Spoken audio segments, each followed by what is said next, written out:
Good morning. It's Tuesday, November 22nd, and the World Cup started on Sunday, and the U.S. played its first game yesterday. They tied Wales 1-1, and I know that most of you are knowledgeable enough to understand that the World Cup is one of the largest sporting events in the world, probably watched by a couple of billion people. Soccer is not such a popular game in the United States, and in fact, soccer around the world is really known as football. And the organization that manages the World Cup is called FIFA, which I think stands for the Federation International Football Association, something like that. It's usually pronounced by its French name, but I don't know how to say that too well, so I'll leave it at that.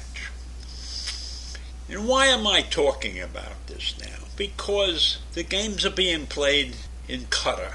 Now, Qatar is spelled Qatar, and it's a small, very small Arabian country.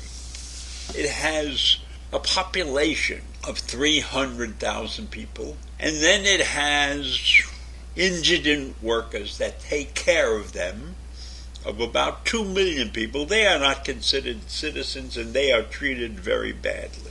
And about 12 years ago, Qatar decided that they wanted to host the World Cup. And a World Cup draws millions of people to attend the games. And Qatar is a desert nation, horribly hot. It sits at the edge of the Persian Gulf, between Saudi Arabia on one side and Iran on the other side of the Persian Gulf. And Bahrain is a nearby country. That's another small country in the region. So in order for them to host the World Cup, they would need to build stadiums. Well, they wouldn't be the normal kind of stadium because they would all have to be air-conditioned because of the heat. So when I look at this story and I say, how in the world could a nation like Qatar get the World Cup and get ready to play the World Cup if they don't even have a soccer stadium when they started bidding for the World Cup? But it turns out they have tons of money. They're one of the richest little countries in the world because they have oil and gas. And it's a well-known fact that FIFA officials are known for their propensity to take bribes. So that's what really happened. Qatar bribed officials so that they could host the World Cup this year, 2022. They started bribing in 2010. And the bribery campaign was managed by a former FIFA executive committee member, Mohammed bin Hammam. And he allegedly paid millions of dollars worth of bribes to FIFA officials.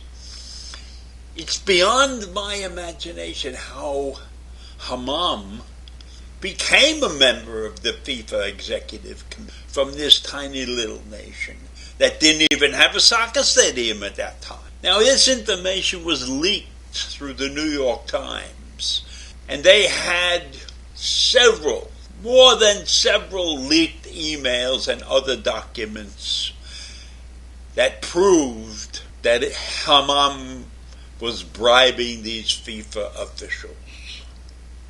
So that's how they got their hands on hosting the 2022 World Cup.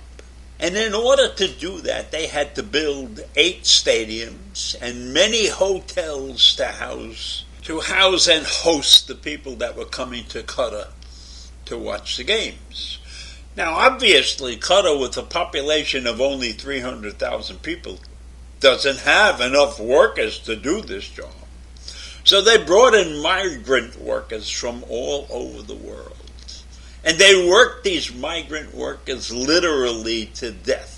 There are terrible, terrible stories about the way they treat the migrants and the way they treat anybody who's really not a citizen of Qatar or Qatar. So the death total of migrant workers was astronomical compared to the general population and the workforce.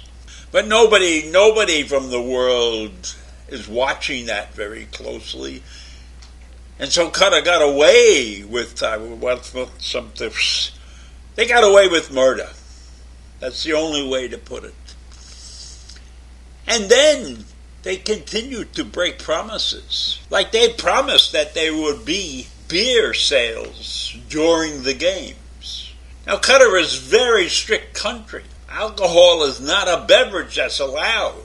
So allowing beer at the stadiums would have been a major change in their life. So they promised it, but now they have reneged on it. And Budweiser, which paid $75 million for the right to sell beer at the stadiums, has been told to move their tents away from the games and to not be able to advertise properly to get people to buy their beer. Well, I don't feel so bad for Budweiser. That's, you take your chances and you win some and you lose some, but I don't know what they're going to do. But that's just one small incident. Another small incident is that there were many Orthodox Jews that intended to come from Israel and watch the games. And Qatar has pronounced that they will not allow the cooking of kosher food. They will allow the Jews to bring their own hot dogs to the stadium or for their meals, but there will be no way for them to get a kosher meal in Qatar. So those are just some of the things that are surrounding what's going on at the World Cup by a horrific nation, a nation that had no business getting these games.